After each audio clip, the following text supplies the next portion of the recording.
Hi, Christi Garner, licensed marriage and family therapist, coming in hot this week of July. Today's the 19th.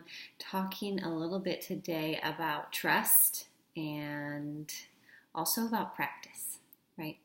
So it feels like right now, in this time of July, things are a little bit wild, crazy, busy. It's the middle of summer.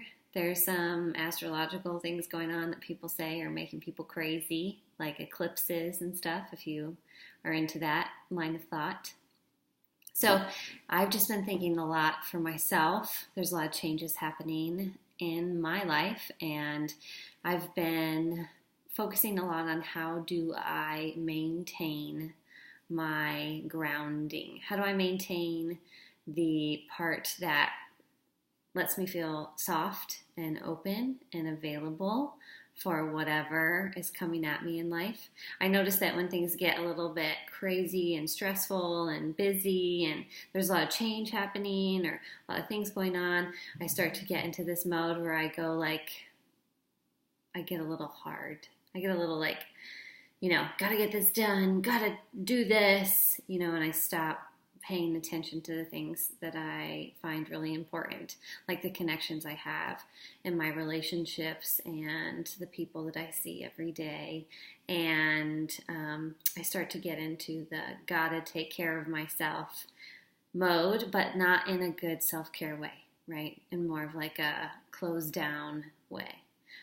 So talking a lot about burnout and how to avoid that and how to overcome stress.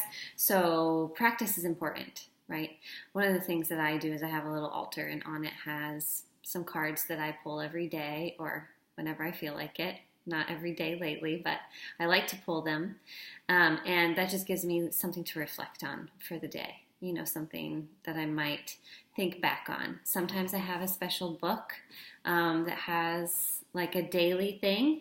One of them is on the Tao Te Ching, and the other one is called the Radiant Sutras, and it's on the Bhagavad Gita.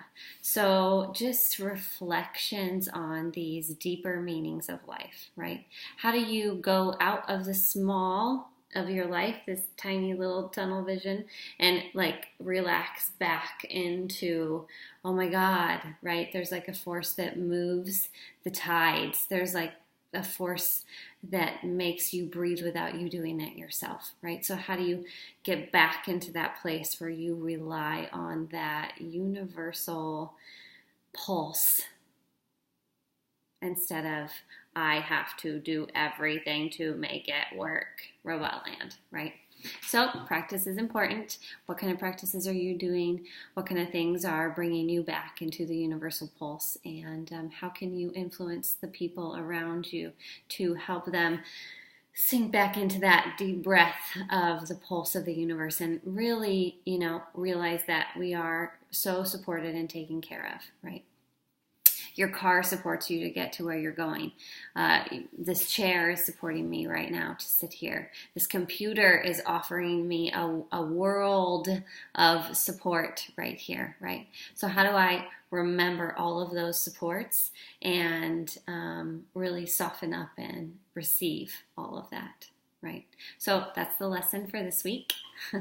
And thanks for tuning in.